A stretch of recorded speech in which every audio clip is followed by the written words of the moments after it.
All right, happening right now, top U.S. officials, including Secretary of State Marco Rubio and Mike Waltz, National Security Advisor, are meeting with Ukraine officials in Saudi Arabia, obviously pushing for peace with Russia. Special Envoy Steve Witkoff says Ukrainian President Zelensky apologized for his tense exchange with President Trump and Vice President Vance.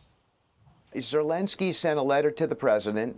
He apologized for that whole incident that happened in the Oval Office. I think that was an important step, and I would like to describe it as progress.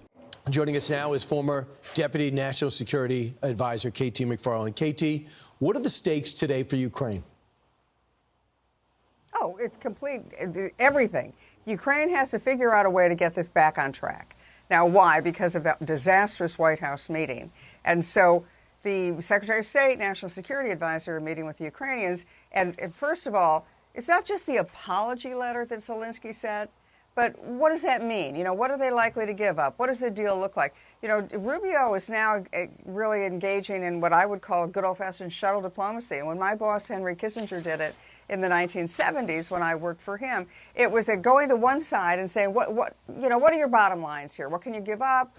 What can you have to have? And then go to the other side separately. What do you need? What can you give up? And then start going back and forth in a very rapid fashion to try to craft a deal. The difference with this one is that everybody knows the guy making the decisions for the United States is sitting in the White House. Donald Trump is taking an active role in these negotiations. So it's not like the good old-fashioned State Department negotiations where they come up with a position and then they bring it forward and then they debate it and then they go back and forth. This is happening in rapid time and in real time. So we understand Zelensky's not there, but everybody else is.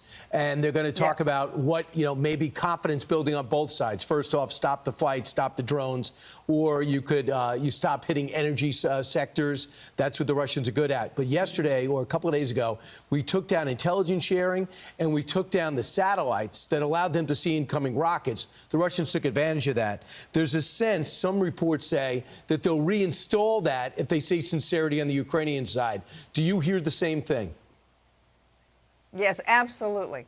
You know, everyone knows that Ukraine doesn't survive without American intelligence sharing and American military equipment. I mean, they don't survive for long. So Ukraine has really no choice. They've got to show some goodwill here. They've got to come up with something to say, look, we understand the situation you're in, and here's our gesture, here's our goodwill gesture. Please turn the security sharing and the weapon system back on. The key, though, is going to be two words: security guarantees.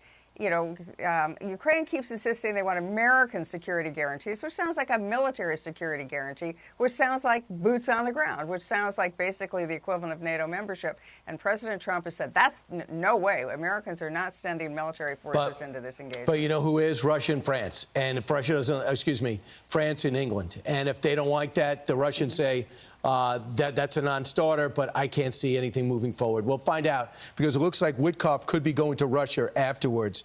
Meanwhile, Witkoff has also got another job, Middle East envoy, and the word is he's participating in the Doha talks in an effort to broker a hostage deal and get the rest out. We made it clear to Hamas that nothing happens unless you guys get out of Gaza. What kind of impasse is that? What kind of hurdle is that? Well, again, President Trump said it really well. He said, you know, Hamas has no choice. He's already told Israel, go finish the job if that's what it takes. President Trump's also signed on to Israel stopping the aid and the electricity to Gaza.